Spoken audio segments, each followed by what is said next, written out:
Check out today's piece of fan art. Fitting for today's video, it's an ensemble of lovely Chaldean waifu surrounding an OC.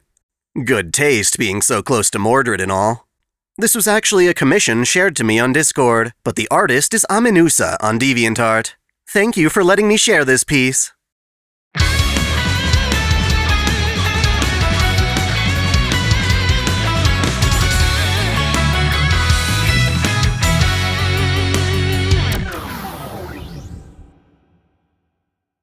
Welcome back to OtakuDaiKun. Dai here.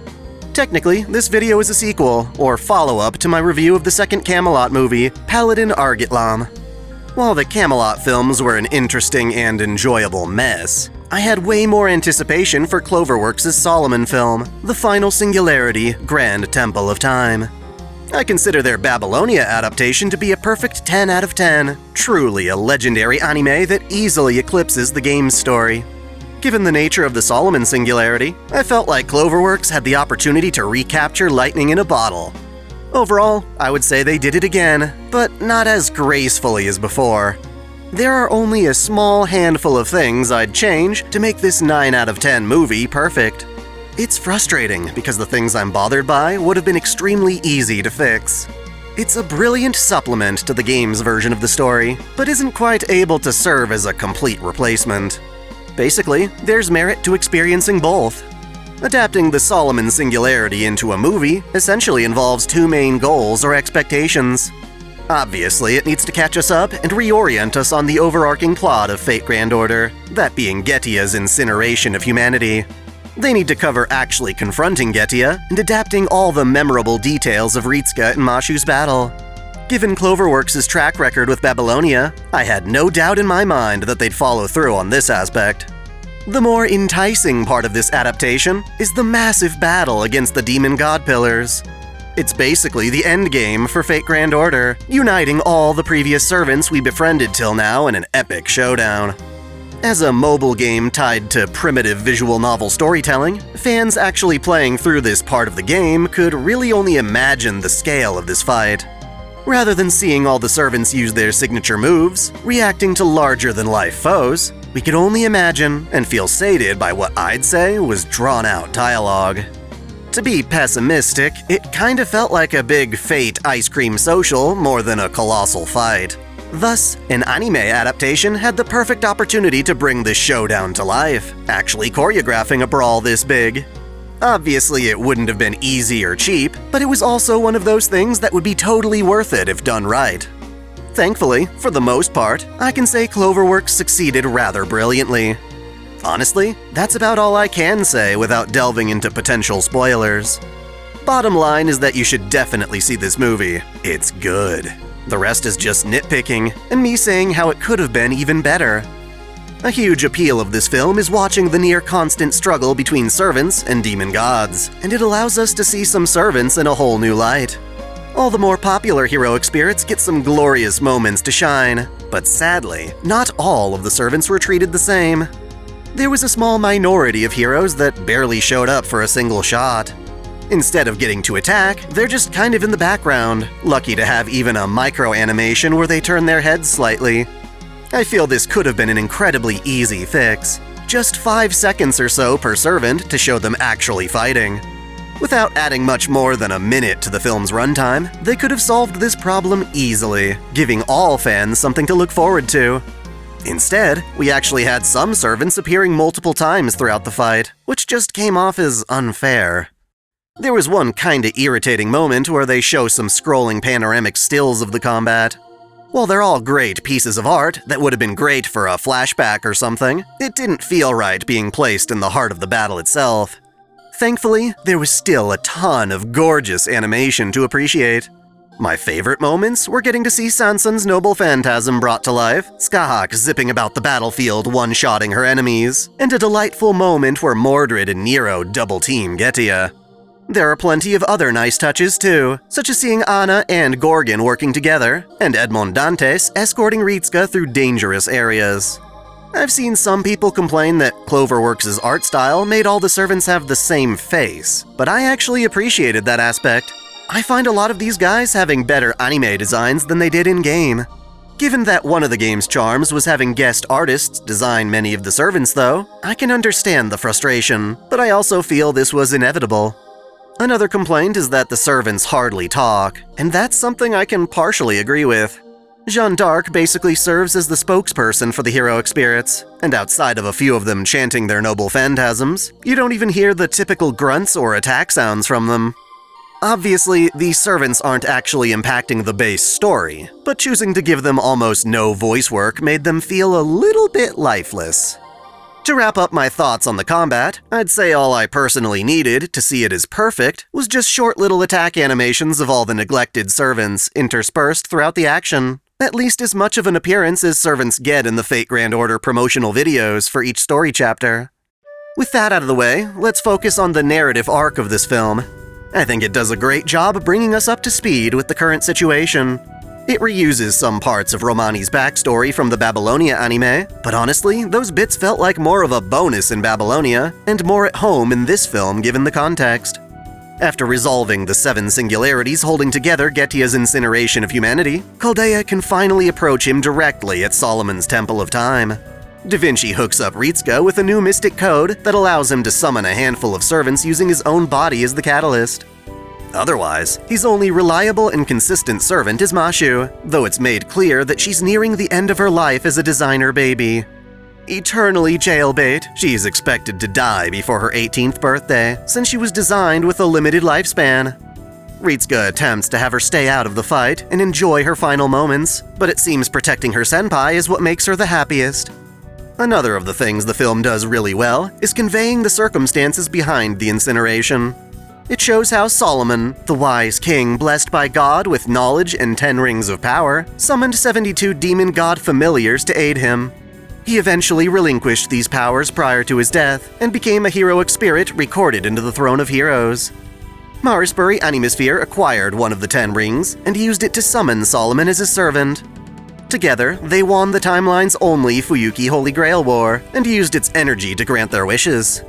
Marisbury was granted the wealth needed to build Chaldea, and Solomon wished to be reincarnated as an ordinary human. This human form was Dr. Roman, but sadly his life was anything but normal.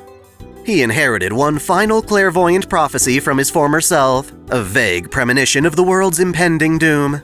As such, Roman couldn't just spend his life living happily for his own sake. Instead, he devoted himself to learning medicine, traveling the world, and working different jobs in the hope of stopping the world's end. It was a selfless endeavor that carried him all the way to this present moment.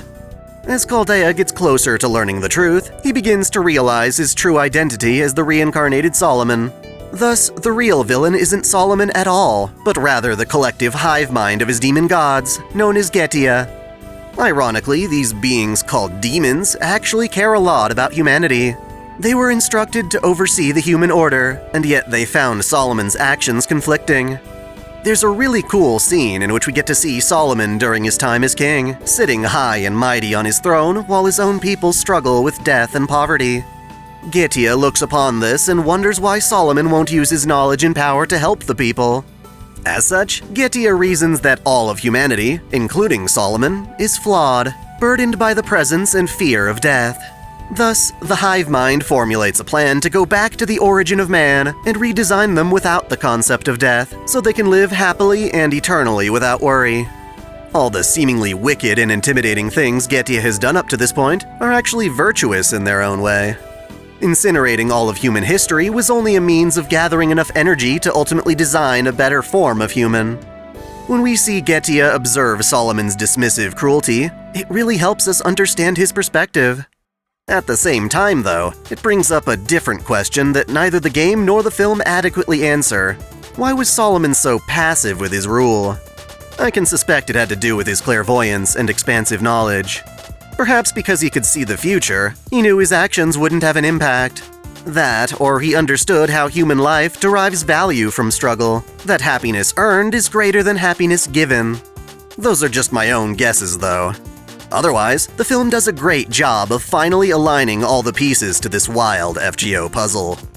Another interesting aspect of this film is how Getia basically wants Mashu's blessing to follow through with the incineration.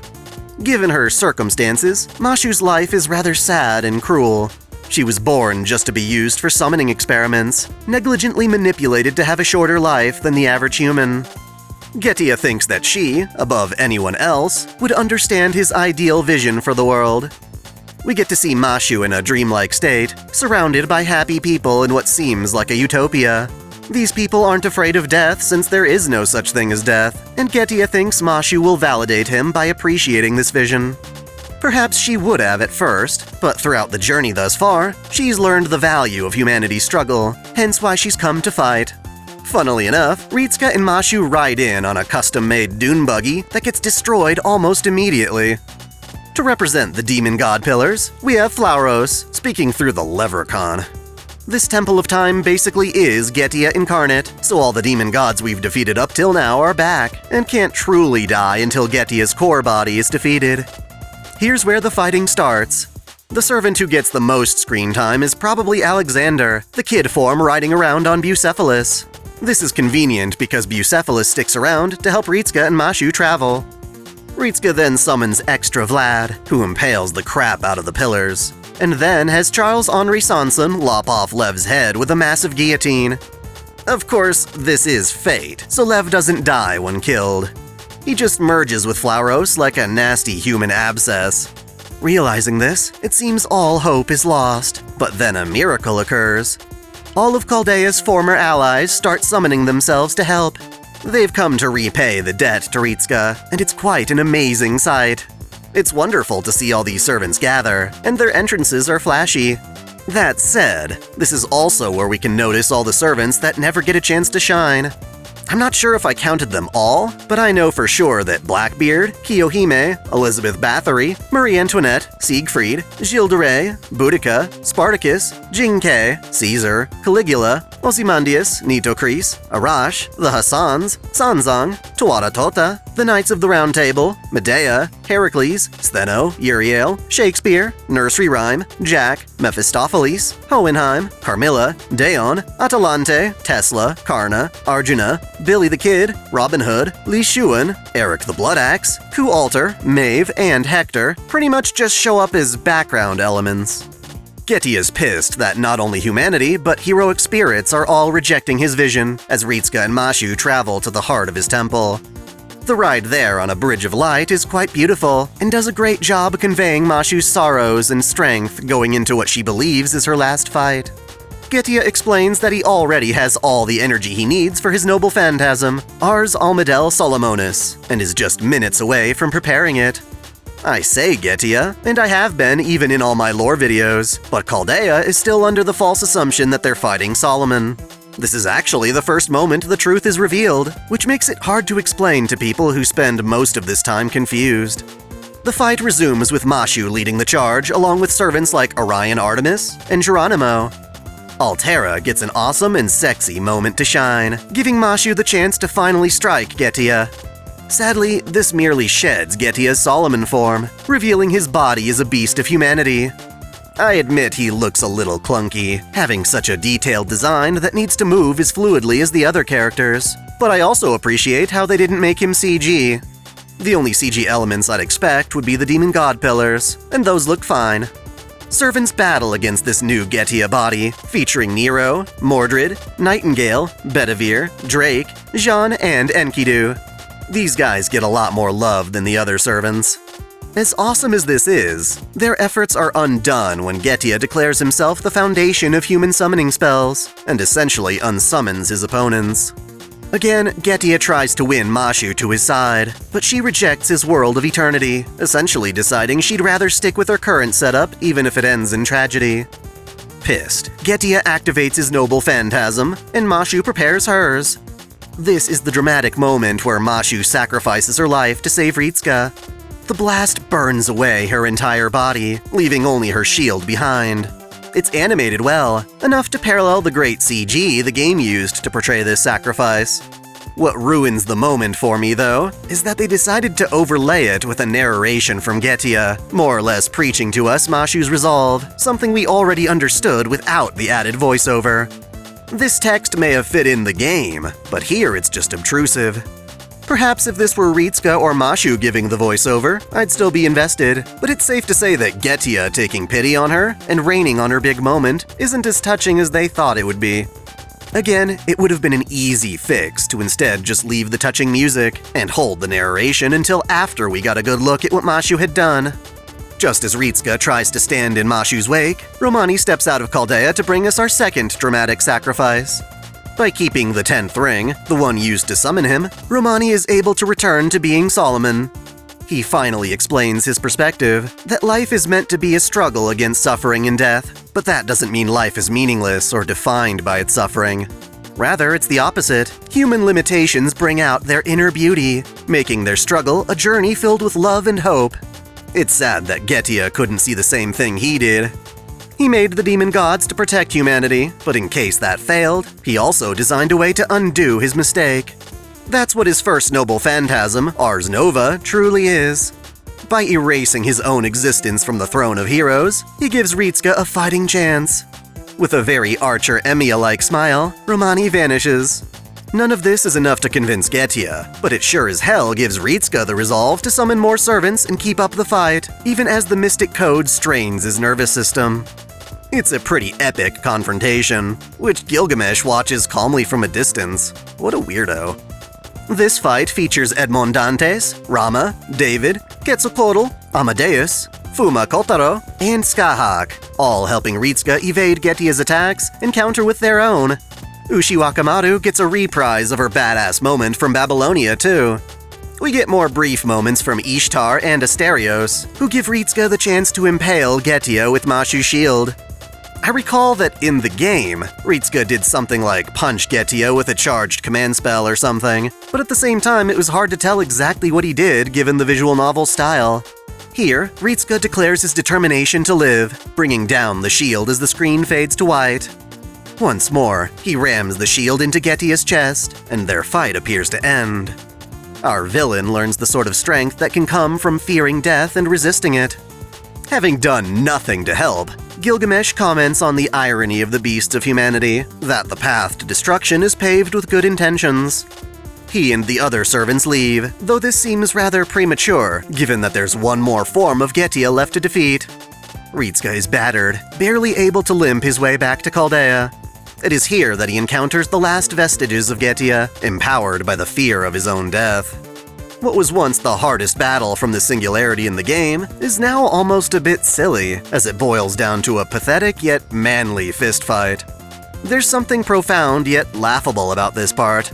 I can't say I hate it, but it also doesn't compare to the game. After his arm falls off, Getia finally accepts defeat and vanishes. An even more battered Ritsuka fails to make it back home, falling to the void as the ground crumbles beneath him. Yet, miraculously, Mashu is there to grab his hand and bring him back. Visually, all the elements are here, and it's quite beautiful, but it obviously leaves us with the important question of, what? How the hell did that happen? In the game, they almost immediately cut to Foe, another beast of humanity, explaining his desire to save Mashu by using the energy he's gathered over such a long time. He essentially gives up his power as a beast, becoming just an ordinary furball, in order to resurrect Mashu as a girl with a normal human lifespan. In the film, this is eventually conveyed, but not until the end credits, which is frustrating because I'm the kind of person who doesn't like moving on blindly until I understand what's happened before. I know they were trying to be efficient and clever, using the credits to beautifully illustrate Foe's internal feelings, but if they really insisted on doing it this way, I would have preferred they run the credits early and put the remaining scenes afterward. That way, I could enjoy the epilogue without carrying residual frustration. I'm willing to admit that on a second viewing, though, I'm not really all that upset about it. They cleverly hint at Foe's involvement at the right time, it just comes without the monologue. I like how Da Vinci wraps up the film by stating Chaldea's current condition and the losses they incurred. It reminds us of all the cool stuff yet to come. Mashu getting to finally see the blue sunny sky is also beautiful, though not quite as memorable as the fantastic CGs included in the game. Hilariously, we see a bird fly by and head straight into the sun. A feather falls down, which I jokingly interpret as the bird getting roasted, Icarus style. Like I said earlier, the credits cover how Mashu got resurrected through a series of gorgeous illustrations and text. Having them be in the credits is a bit distracting, but it's done artfully enough that I don't really mind. Ultimately, this is an amazing film, a brilliant 9 out of 10 that you absolutely must see if you're a Fate fan. With just a few minor additions and tweaks, I'd easily say it's legendary, and right now it's dancing on a thin line between the two ratings. I feel it's certainly better than Camelot, but you'll still find some special value in playing this part of the game on your own. I guess that's a good thing. Since neither version of Solomon is inferior to the other, they just excel at different things, giving you two fresh ways to experience the same events. That said, what do you all think? Of the two films I reviewed, which one was your favorite? Do you agree or disagree with my takes? I look forward to reading your thoughts in the comments below. Before we go ahead and roll the credits, I want to give a special shout out to all my $10 supporters. Video Gamer 75, Stephen Elak, Samuel Gersten, Otaku Mom, Jens Bauman, Mystic Samurai 1983, Freebrick, RNG or Shuffles 1498, Alexis Yukio Gomez Yamato, Johnny Tsunami, Bricken, Happy, Sakura-chan, Caitlin P, Vladimir Rovna, and SF Giants fan Mike. Thank you all so much. Thanks for watching. If you enjoy this channel, help us grow by liking, commenting, sharing the video, subscribing to OtakuDaiKun, and most of all, smashing that notification bell so you don't miss out on all of our anime discussion, lore, or Let's Play content. You can support us directly through Patreon, Subscribestar, or our YouTube membership, all of which come with benefits like exclusive vids and early access. As always, celebrate your fandom!